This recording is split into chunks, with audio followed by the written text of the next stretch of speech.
Welcome back ITI students. आज आपण पुन्हा भेटत आहोत वर्कशॉप कॅल्क्युलेशन अँड सायन्सचे. आपण ज्या प्रकारे याआधी व्हिडिओ आपण पाहिले असतील ज्यामध्ये आपण क्वेश्चन पेपर सॉल्व करून दिलेले आहेत, तसेच आज आपण एम्प्लॉयबिलिटी स्किल फर्स्ट इयरसाठी क्वेश्चन पेपर घेऊन भेटलो आहोत. यामध्ये आपण एम्प्लॉयबिलिटी स्किलचा सेमिस्टर 1 जुलै 2018चा पेपर सोडवणार आहोत. 25 मार्काचा पेपर आहे पूर्ण आणि 25 क्वेश्चन्स आहेत, जेणेकरून पर क्वेश्चन तुम्हाला 2 मार्क आहेत. तर सुरुवात करूया. पहिला प्रश्न, which type of electronic device is a computer. Computer हा कशा प्रकारचा इलेक्ट्रॉनिक डिव्हाइस आहे. पहिला ऑप्शन आहे ॲटोमॅटिक, दुसरा आहे able to do work as per instruction, म्हणजेच दिलेल्या इन्स्ट्रक्शननुसार सूचनेनुसार तो काम करू शकतो. सी ऑप्शन आहे बोथ ए आणि बी, म्हणजे वरील दोन्ही ऑप्शन करेक्ट आहेत. आणि डी ऑप्शन आहे नन ऑफ दिस, यापैकी काही नाही. तर ऑप्शन सी हा करेक्ट आहे, कारण की कम्प्युटर हा आपल्या दिलेल्या सूचनेनुसारच काम करतो, पण त्याचे रिझल्ट काय येतील हा तो ॲटोमॅटिक ठरवतो प्रोग्रामनुसार. तर ऑप्शन सी इज करेक्ट. आपण सॉल्व केलेला पेपर या ठिकाणी आहे. Option C is correct. Question 2. Which one of the following is the part of central processing unit. पुढील पैकी 4 ऑप्शन जे आहेत किंवा कोणता पार्ट हा सेंट्रल प्रोसेसिंग युनिटचा आहे. तर कंट्रोल युनिट पहिला ऑप्शन, दुसरा ऑप्शन अरिथमॅटिक लॉजिक युनिट आणि तिसरा ऑप्शन आहे प्रायमरी स्टोरेज युनिट. या ठिकाणी हे तिन्ही आन्सर ए, बी आणि सी करेक्ट आहेत. त्यामुळं ऑल ऑफ दीज डी हा आन्सर आहे क्वेश्चन 2 साठी. ओके, क्वेश्चन 2चा आन्सर आहे डी, ऑल ऑफ दीज. वरीलपैकी सर्व आन्सर करेक्ट आहेत.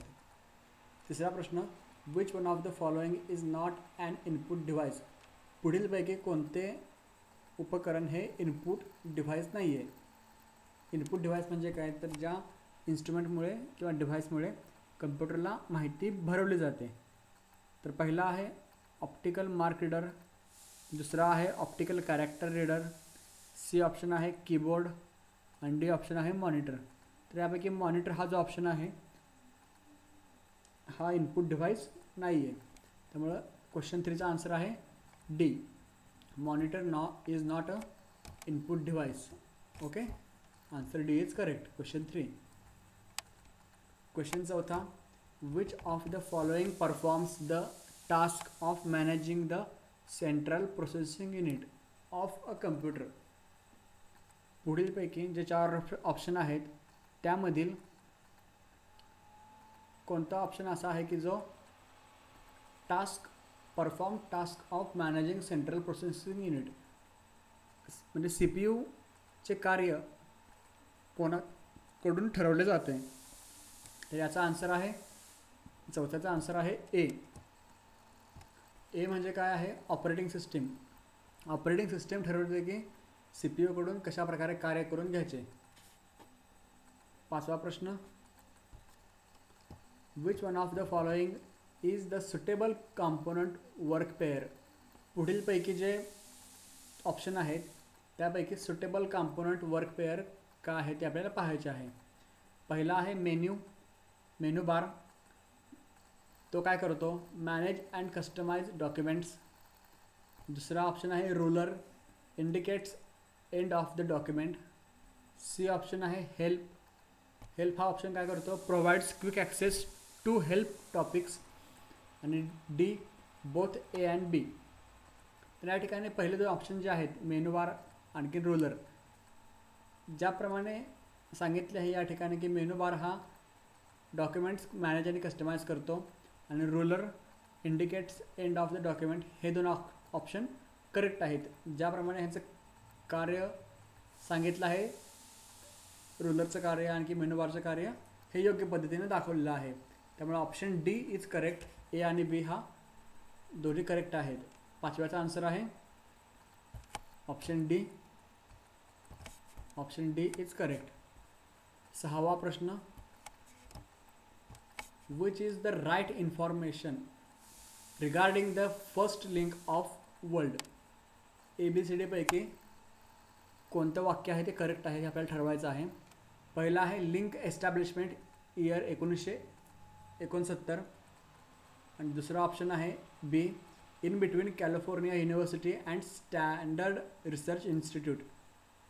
आता हा ऑप्शन काय आहे किंवा हा प्रश्न काय आहे तर कम्प्युटरचे मार्फत ज्यावेळी पहिला इंटरनेट लिंक तयार केली गेली किंवा दोन इंटरनेट जोडलं गेलं तर ते कधी झालं तर तो ऑप्शन आहे ए की 1969 साली पहिला ARPANET या संस्थेनं पहिले इंटरनेट सुविधा चालू केली. पण ते चालू करताना दोन ठिकाणाहून ती इंटरनेट सुविधा चालू करण्यात आलेली. पहिला आहे कॅलिफोर्निया इन्स्टिट्यूट आणि दुसरा आहे स्टँडर्ड रिसर्च इन्स्टिट्यूट. या दोन इन्स्टिट्यूट किंवा ठिकाणामध्ये पहिली इंटरनेट सुविधा 1969 साली चालू झाली. तर या ठिकाणी ऑप्शन सी इज करेक्ट. 6व्याचा आन्सर आहे option C. Option C is correct. 7वा प्रश्न.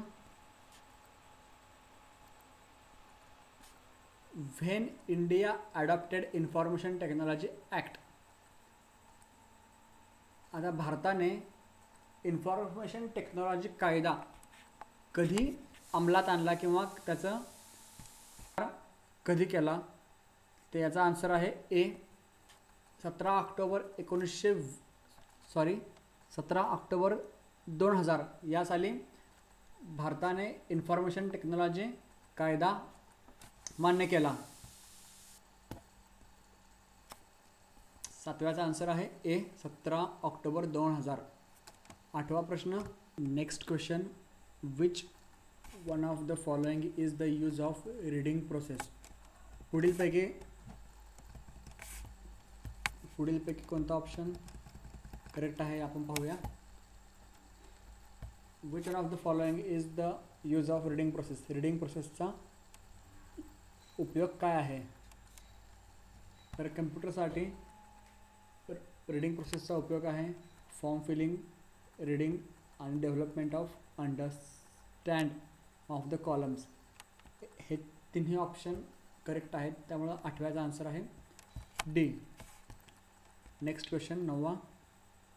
9th question. What is Windows exactly. Windows काय आहे तर विंडोज हे एक सिरीज ऑफ ऑपरेटिंग सिस्टीम आहे जे आपल्याला कम्प्युटरचे कार्य व्यवस्थित पार पाडण्यासाठी मदत करते. 9व्याचा आन्सर आहे ए. हा प्रश्न. Which of the following represents boredom.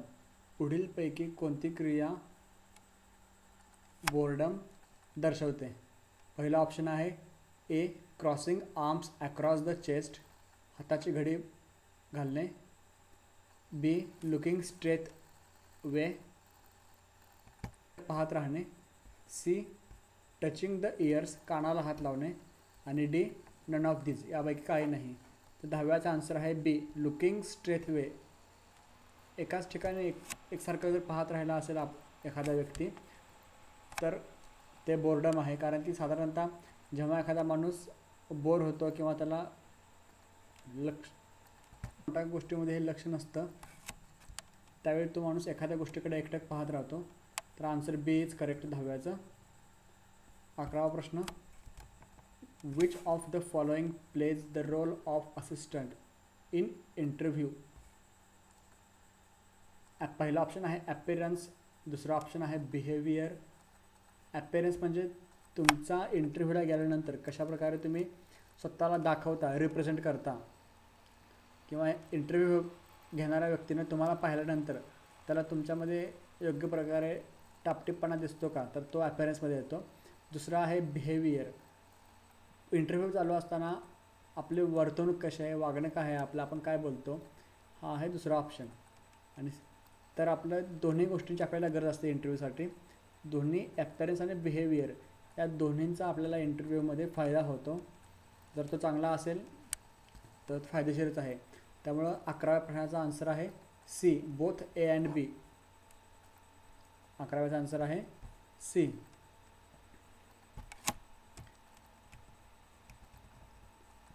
Next 12वा प्रश्न. Fill in the blank with the help of appropriate preposition. तर मग प्रेपोजिशन म्हणजे काय? तर प्रेपोजिशन म्हणजे अ वर्ड गव्हर्निंग किंवा अ युजली प्रिसिडिंग वर्ड, एखाद्या शब्दाच्या आधी येणारा शब्द, याला मराठीमध्ये बोलतो आपण शब्दयोगी अव्यय. तर वाक्य काय आहे आपलं? Someone is knocking dash dash the door. आता ह्या जी रिकामी जागा आहे या ठिकाणी येणारा शब्द आहे at. Someone is knocking at the door. 13वा प्रश्न,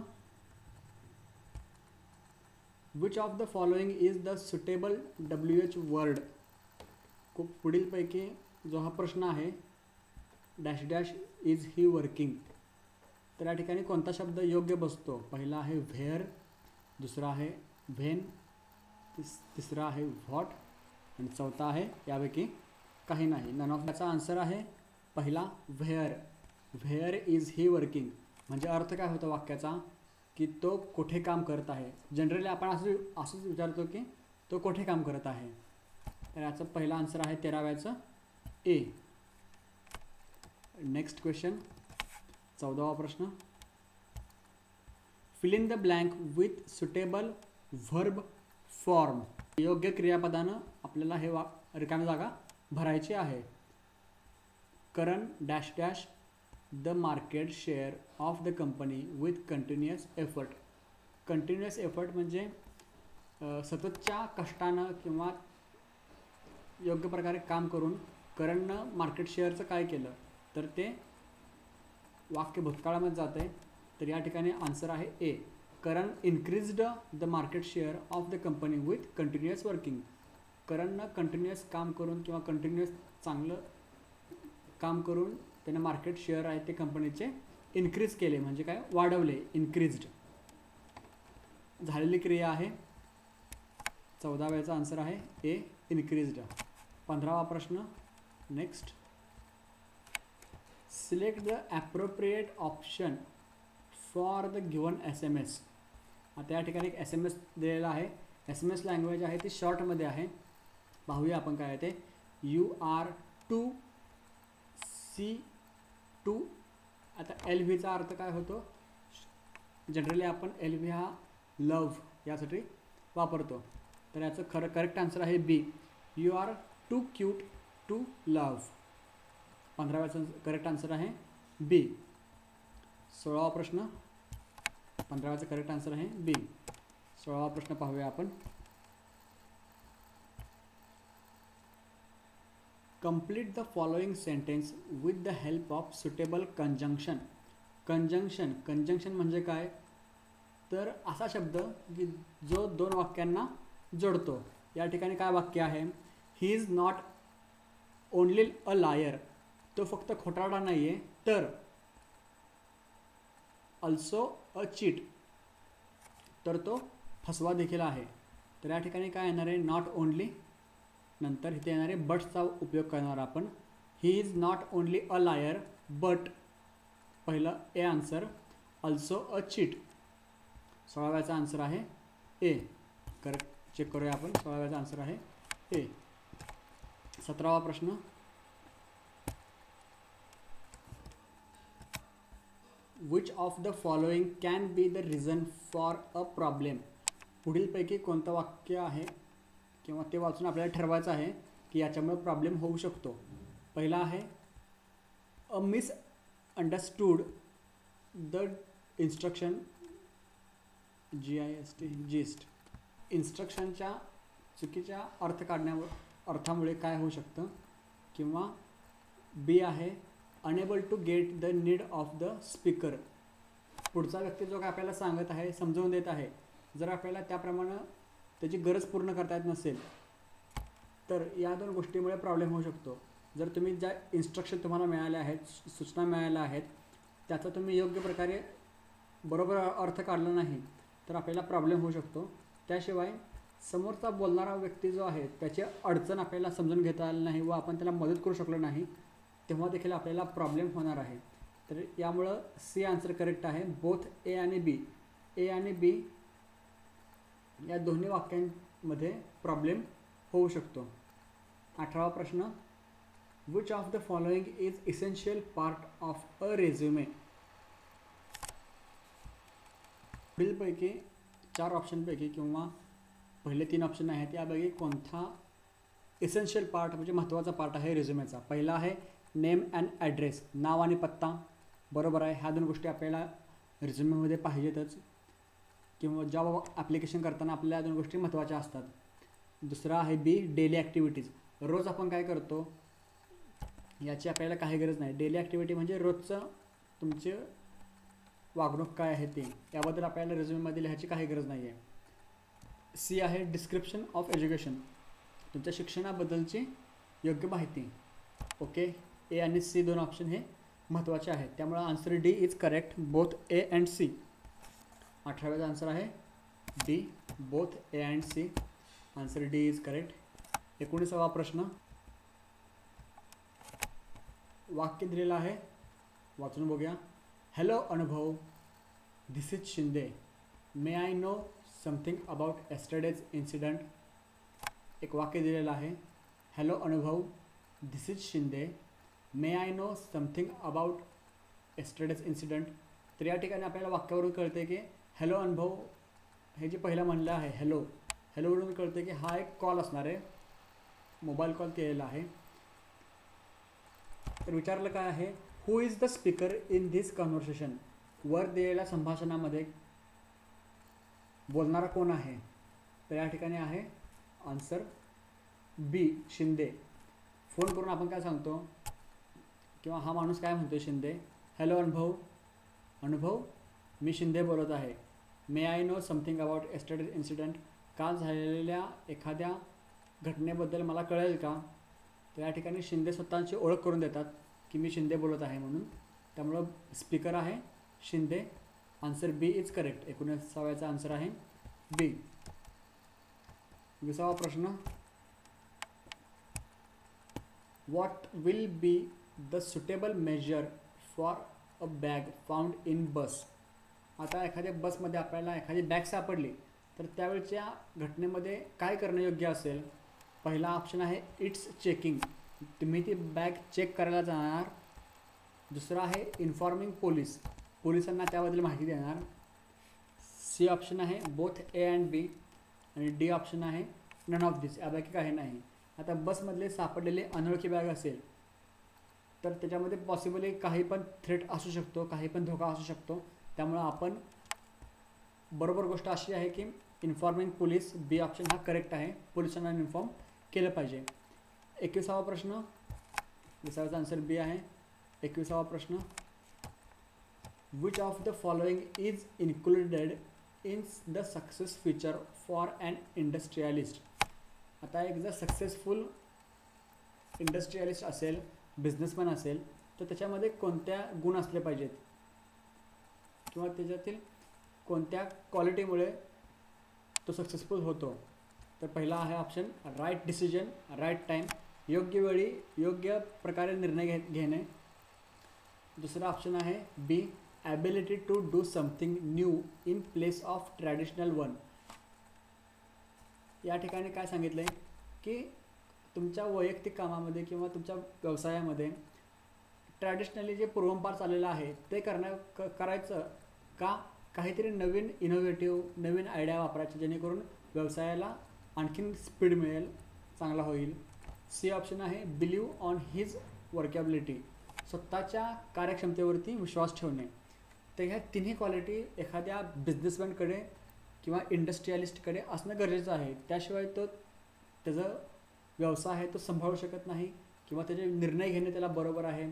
तसेच आपल्या व्यवसायामध्ये त्यानं योग्य प्रकारे योग्य निर्णय घेतल्यानंतर त्याची अंमलबजावणी करणे, ट्रॅडिशनल वे आहे तो सोडून काहीतरी ॲडव्हान्स माहितीचा उपयोग करून व्यवसाय पुढे नेणे. तसेच आपण जे करतोय, आपण जे निर्णय घेतले त्याच्यावरती त्यानं बिलीव्ह केलं पाहिजे, त्याच्यावर त्याने विश्वास ठेवला पाहिजे. त्यामुळे आन्सर डी इज करेक्ट. वरील तिन्ही क्वालिटी एखाद्या बिझनेसमॅनकडे पाहिजेत. 22वा प्रश्न पाहूया आपण. 21चा आन्सर डी इज करेक्ट.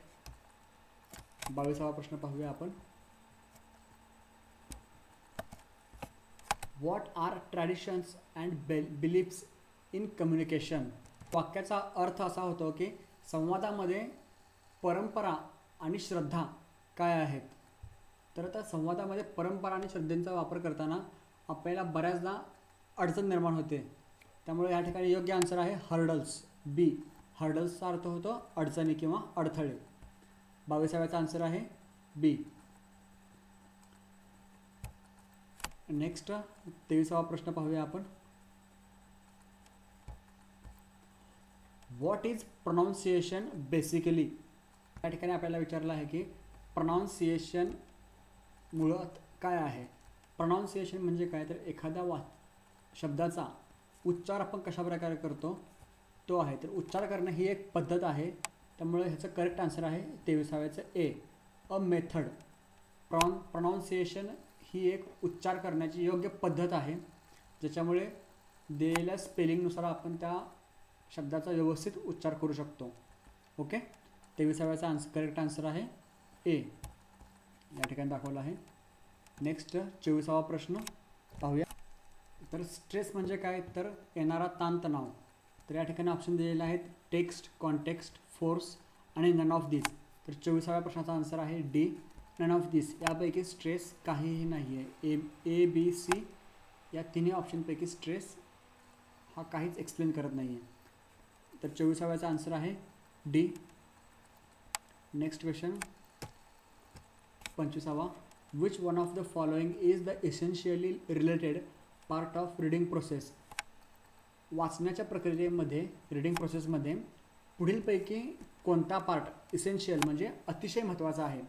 पहिला ऑप्शन आहे कंटिन्युअस प्रॅक्टिस, दुसरा ऑप्शन आहे कंटिन्युअस डेव्हलपमेंट, तिसरा ऑप्शन आहे रिफाइनमेंट आणि चौथा ऑप्शन आहे डी, ऑल ऑफ दिस, वरीलपैकी सर्व. ए ऑप्शनमध्ये सांगितले कंटिन्युअस प्रॅक्टिस. ओके, तुम्ही वाचण्याच्या प्रक्रियेमध्ये कंटिन्यू प्रॅक्टिस केली, चांगली गोष्ट आहे, ठीक आहे, प्रॅक्टिस होत राहील. सी ऑप्शन आहे रिफाइनमेंट. रिफाइनमेंट म्हणजे काय, a process of removing impurities or unwanted element from substance. तुमच्या वाचण्यामध्ये एखादा अडथळा असेल किंवा जे नको आहे, ज्याच्यामुळे तुमची चुका होतात, ते तुम्ही काढत गेला, तुम्ही सुधारत गेला, सुधारवायचा प्रयत्न केला, तुम्ही काय केलं, तुम्हाला रिफाईन केलेलं आहे. पण बी हा दोन्हीपेक्षा महत्त्वाचं का आहे, कंटिन्युअस डेव्हलपमेंट महत्त्वाची आहे. तर आपल्याला वाचण्याच्या प्रक्रियेमध्ये डेव्हलपमेंट महत्त्वाचे आहे, कारण की जेणेकरून तुम्ही ह्या दोन्ही प्रॅक्टिस आणि रिफाइनमेंट केला तर ऑटोमॅटिक तुम्हाला डेव्हलपमेंट दिसतेच आहे. तर ऑल ओव्हर बघता आपल्याला कंटिन्युअस डेव्हलपमेंट वाचनामध्ये महत्त्वाचे आहे. तर या ठिकाणी आपला हा पेपर संपवत आहे. 25व्या प्रश्नाचा आन्सर आहे बी. ओके, या ठिकाणी आपला तर पेपर सॉल्व झालेला आहे. या ठिकाणी continuous development is correct answer. या ठिकाणी सी ऑप्शन दिलेला आहे. दोन्ही ठिकाणी उत्तर एकच आहे की कंटिन्युअस डेव्हलपमेंट आपल्याला महत्त्वाचे आहे. तर आपण यासारखे आणखीन व्हिडिओ तयार केलेले आहेत, ज्यामध्ये आपण आपले क्वेश्चन्स पेपर, एम्प्लॉयबिलिटी स्किल, त्याशिवाय वर्कशॉप कॅल्क्युलेशन अँड सायन्स या दोन्ही विषयांचे पेपर आपण सोडवलेले आहेत. सेकंड इयर आणि फर्स्ट इयर दोन्हीसाठी आपण वर्कशॉप कॅल्क्युलेशनचे पेपर सोडवलेले आहेत. तर आपण वर दिलेल्या लिंकवरती जाऊन किंवा या दोन ठिकाणी येणारे पेपर किंवा सोडवलेले पेपर आपण पाहू शकता. धन्यवाद. हे व्हिडिओ आपल्या मित्रांना शेअर करा आणि आपले जर काही प्रश्न असतील तर आपण कमेंटमध्ये तो पेपर जो आपल्याला सोडवून पाहिजे आहे तो पोस्ट करू शकता.